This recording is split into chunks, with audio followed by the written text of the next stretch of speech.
that have 7 or 8. But the average happens to be very low. In fact, some of these countries that have very, very low fertility have been trying supposedly for years to raise the fertility by changing policies. And there are some policies that should be taken in order to help women have everything. That means provide more child care at young ages and not at with subsidies so that it's not very expensive.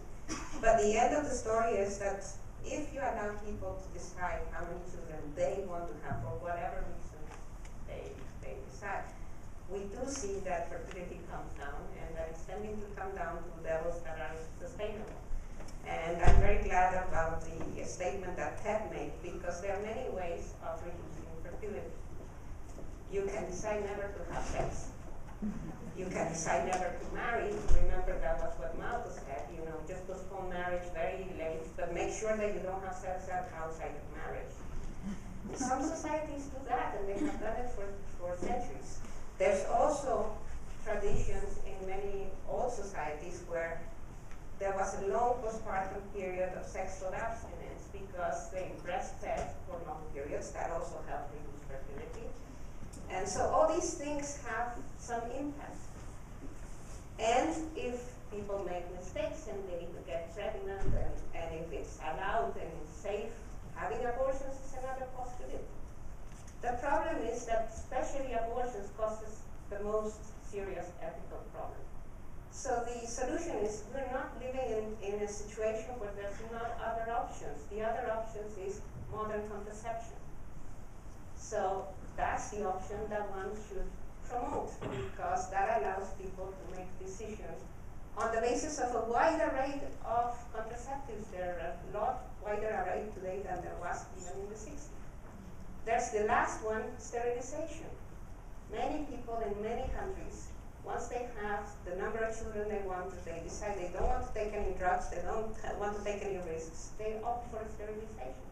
And when this health system, the governments allow people to make these different decisions, that's when you have the best outcomes in terms of both individuals that can have whatever choice they want, and of the population. And the problem is that we're seeing that in many countries, those realities don't exist. But any of these array is possible. And people can choose whatever they want. No one should come and tell them, you have to do this. I want to add one caveat to that, which is, be fruitful and multiply, it's your choice. But if you poll women in Western countries in general, if you ask them how many children they want, in many of the studies they say they want around 3.